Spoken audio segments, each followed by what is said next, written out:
Meaning of Greco-Roman wrestling. Greco-Roman wrestling. Greco-Roman wrestling.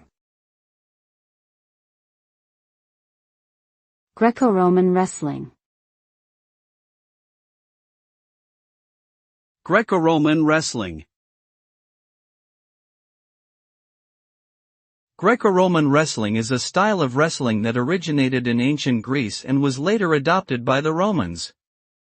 It is a combat sport that involves grappling and throws, with the goal being to pin an opponent's shoulders to the mat.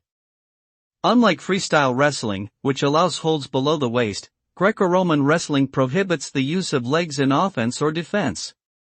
Matches are won by scoring points for successful throws or by pinning the opponent.